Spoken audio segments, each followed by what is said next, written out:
Well, my name is Nicholas. Of course, you might know me better as Kevin from American Pie or Henry, Row, and Gar, Ner from Rookie of the Year.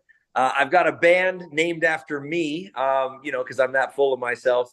And I'm doing my first ever Australian tour. It's called the American Pie Emo Night. And I'm going to be kind of, all around the, Sydney and Gold Coast, Sunshine Coast, Brisbane, and then Melbourne, and then I'm going all the way to the middle of nowhere to Cowra, and then back to the Sydney area over to Newcastle. So I think there's like 8 or 9 shows. I lost count. I don't know. There's a lot of shows. I'm going to be showing the movie, celebrating 25 years of American Pie, playing some live shows. The first show is with Wheatus in Sydney because they're on the Dirtbags Across Australia tour, and I saw that our dates lined up. So I'm doing one show opening for Wheatus as the start of my tour, and it's gonna be a good time. We've got some emo DJ sets. Doing one in Sydney at the Burdekin Hotel for AM/PM. So lots of good stuff happening. And if you want to have the best night of your life, you will get your ass to one of my shows. Otherwise, you're missing out. Fantastic. Someone says probably the best intro I've ever had, mate. I've got no more questions for you because you just answered everything for me. Good to speak with you, brother. Yeah, man. Thank you so much for those of you watching this interview right now, you have to know that Kris is the coolest guy that I have not even met. This is the closest we've gotten to meeting. We've just been emailing, and he's already helped me more than someone who claims to be a manager. Do you want to be my manager, Kris? Because, you've already kind of done management duties for me on this tour, and we've only just met a few days ago. What you'd be getting yourself in for, mate? I know we'd get ourselves in a lot of trouble. I'm Trouble, my middle name. The thing about Trouble is you just got to make sure you don't get caught. Remember, my distant cousin, so my great-great-grandfather was Ned Kelly's uncle. So I've got trouble in my blood. Are you kidding me there, or are you fair dinkum? You're not going to tell us the truth, are you? What? Am I going to tell you the truth about what? Is that fair dinkum being related to Ned Kelly? I'm serious. My great-great-grandfather was his uncle. And in fact, Ned Kelly's friend, William Strickland, was arrested and then released. And then he went to my family because my grandmother was born in Fremantle. He went to Fremantle and he lived as a recluse for the rest of his life until 1958 with my family. So that was, yeah. Well, I'm gobstopped. You're already practically Australian, mate. Dude, I mean, like I said, it's obviously it's a cousin side, but my grandmother's maiden name or last name was Kelly. Yeah, right.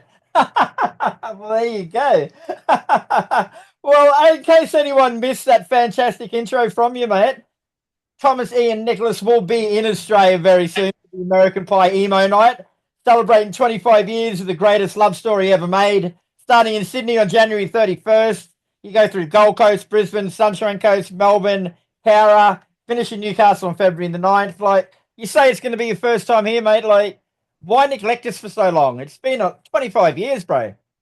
Well, okay, it's not my first time to Australia. I went to visit my family on the West Coast when I was 10 years old in 1990 because my grandmother was in vaudeville in the early 1900s with her 2 sisters. They were the Kelly sisters. So I have been to Australia before, but I've been trying to put together a tour in Australia since 2016. And for whatever reason, things would fall apart, and I just wasn't going to take no for an answer this time. I don't want to bore you with the 2 failures of this tour, and it almost didn't happen again. And I picked myself up by my bootstraps, and I was like, this is not going down again. I'm getting over to Australia. You sort of quickly ran us through what you got planned for us before, but go into a bit more detail. Like, what delights have you got for us in store?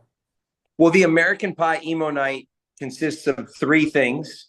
It's retro screenings of American Pie, it's live shows, and then there's emo DJ sets. So on any given night of this tour, you're going to get one of those 3 things. Sometimes you're going to get all 3 of those things. So like, for instance, the night or sometimes you just get, like I said, one. When I open for Wheatus, I'm just playing a live show. And then the next night, Movie Nerds is hosting a screening, which will be a screening and a Q&A. Then I do just a DJ set the next night. And then at Moe's in the Gold Coast in Burley Heads, I'm doing all three. So we're going to watch the movie, then a live show from my band, and then a DJ set. So that's the same with Moe's in Gold Coast, and then in Newcastle at Hamilton Station. We're doing all three. The rest of them are, like I said, screening events in Brisbane, Sunshine Coast, and Melbourne as well. Oh, I picked the right one to come to. Yes, you did. You got the whole shebang, Kris. Oh, so you got me for about 4 hours. That's right. How many beers do you think we can drink in 4 hours? I haven't got that many fingers, brother. We're going to be trying to catch up with Jarrett from Bowling for Soup, I think. Oh, very sweet. To the Gold Coast. Well, I'm saying with how many beers we drink. And we'll send it to him beer by beer. So you're celebrating 25 years of American Pie, bro. So what does a movie mean to you now, 25 years on? Man, it's really a highlight moment for me that has opened up so many doors. I mean, here I am 25 years later, and the success of this billion-dollar franchise is giving me the opportunity to come and tour Australia.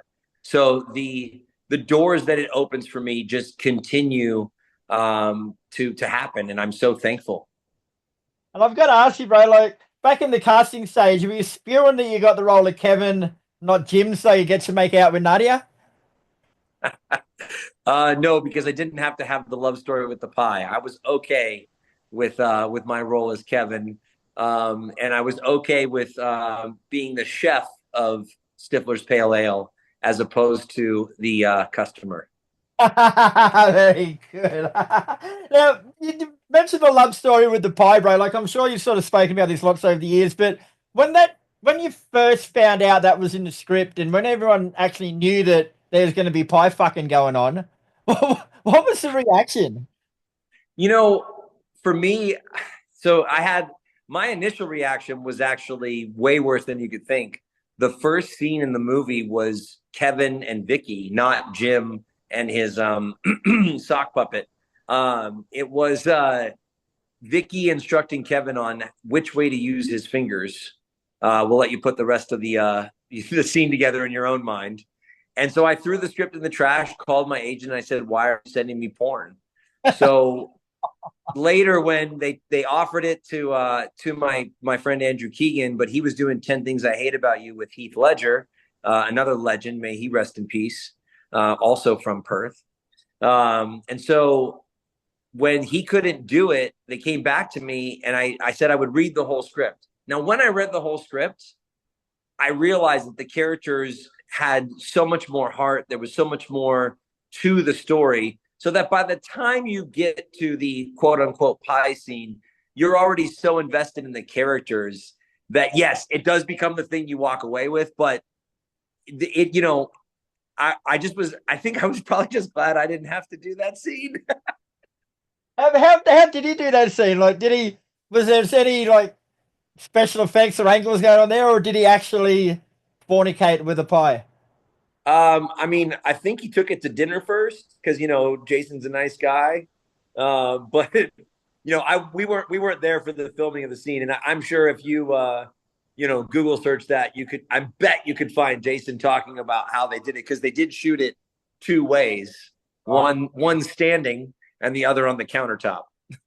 Okay, you know what? I'm not going to go into too many more questions about American Pie, mate, because there's Q&As in the shows and people can ask themselves, because I don't want to spoil it for anyone. And B, we're actually a music magazine, so we better start talking a bit of music. Well, here's the crossover for you. How about the crossover of my band having a song on the soundtrack album of the fourth American Pie, American Reunion? Well, tell us about that. Well, I technically had my band and tried to get a song on each and every soundtrack. It just didn't come together until the fourth one. But if you can't tell by now, you might start to realize that I'm the type of person that doesn't give up too easily. In fact, I never give up. So when I want to go somewhere something with with music or acting, I just keep aiming for it, and eventually I get there, even if it takes me 13 years, 20 years, whatever. That particular song landed in there because I kept asking them for the favor, and they kept telling me yes on one, two, and wedding. And then by the time we did the fourth one, I was like, you know what? I keep asking for the favor. They keep telling me yes, but then they don't follow through. So I basically figured out a way to play the rap party. And when I played a live show, that's how I won everyone over. So if that doesn't give you an indication as to how good my live shows are, I don't know what to tell you. And you are a bona fide band as well, bro. Like you've had 7 albums out there, but how much of a difference to your career did it make having the song on the soundtrack? Like, did that jump it massively? I mean, obviously that song has a lot of plays like digitally on Spotify and all that stuff. But a lot of that is to do with American Pie fans. So it didn't really launch things. I would say that the biggest launch for my music career came a couple of years ago when I became friends with Jarrett Reddick from Bowling for Soup. We did a retro screening event for his podcast, Jarrett Goes to the Movies, and we watched American Pie with a live audience. And I had worked it out with him to play a show at the end of the Q&A and the podcast. So when we did, Jarrett sang 1985, and when he got to like the second verse, he goes, you know, because we were feeling all sorts of nostalgia just having watched American Pie, was let's sing lyrics about American Pie instead.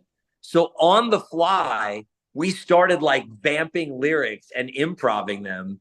And I think it like ended with, I said something like, Finch could get his Vespa started. And then Amy from like the podcast goes, and then somebody farted. And like, that's pretty much where we like broke up into laughter. And I walked away from that event, the next day with a big hangover. And I was like, the hangover I didn't deserve. And I texted Jarrett. I said, man, I think this might be like a good parody. And I texted him a bunch of lyrics. He goes, let's make a TikTok video. So when like 6 months later, I opened for him and Rob in Baltimore, and I recorded the TikTok video by myself in the hotel room. It got 500,000 views. And then Jarrett goes, come to Dallas. Let's record the song. So I like worked on the lyrics with Jarrett. So this might be the only time that a band has ever done a parody. Am I still in there, or did my call mess me up? Oh, yeah. All right, sorry. My drummer has just landed in Canada and he's calling me. So it's like, I'm in an interview. Shut up. So yeah, this might be the only time that a band has ever written a parody with the band they're doing the parody of, and then recorded it with the band that I was doing the parody of. So it's just, sort of art imitating life, life imitating art, so to speak.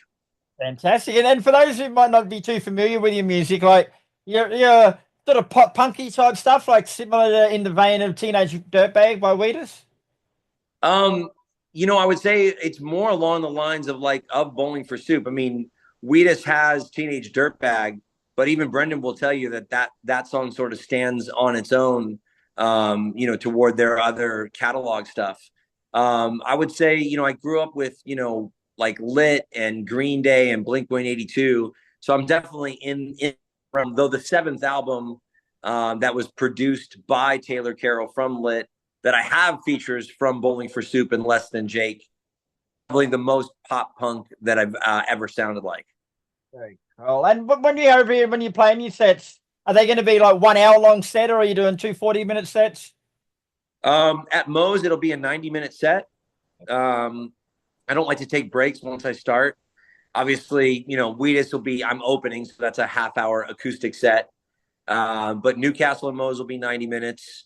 And then I think in Cowra, I might be doing something shorter because it is a festival. Yeah, cool.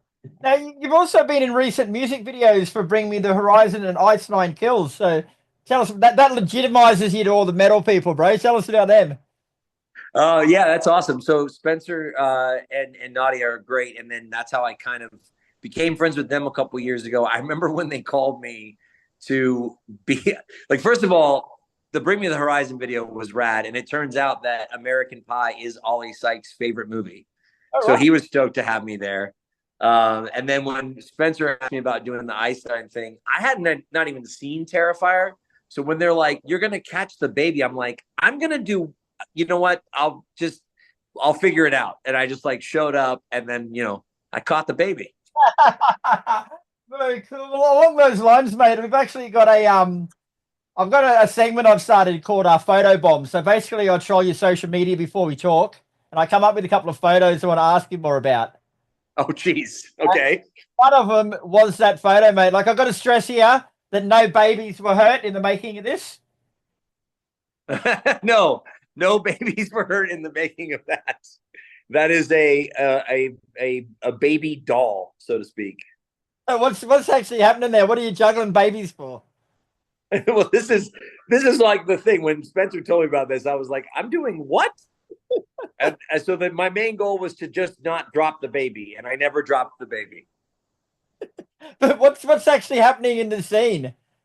For those of you that haven't seen the Ice Nine video for a work of art, which is in Terrifier 3, this is Art essentially kills one of the main characters who's pregnant, chokes her with the umbilical cord, carries the baby, but as he's walking toward the stage, chucks the baby behind him, and I catch the baby. So at the end of the video, you hear the baby cry, which technically means I could still be alive. So I've told Spencer I'd like to be in the sequel, and he, now that as the new killer, can chase me and the baby.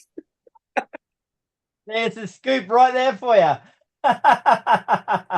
All right, and the second photo, you've spoken about your relationship with Jared before, but when I found this photo, it said that he was just explaining the story about how you almost didn't become friends.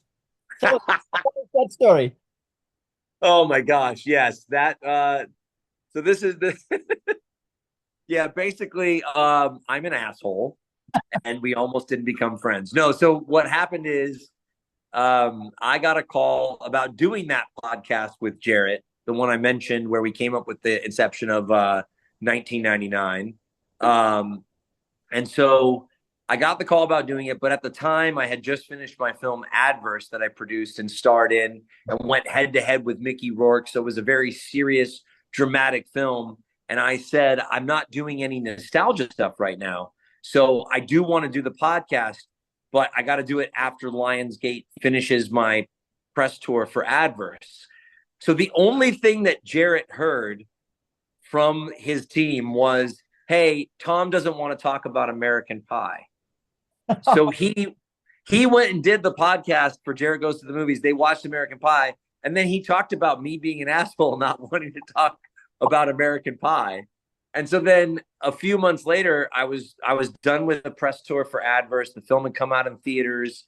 So I was touring around Texas, and I got an offer to do the podcast. And he's like, the owner of the venue is like, "Oh, my friend is in a band, and he has this podcast." And it was Jarrett. So Jarrett got the call about me doing like Jared Goes to the Movies with American Pie. He goes, "What do you mean? That guy does." We ended up talking on the phone.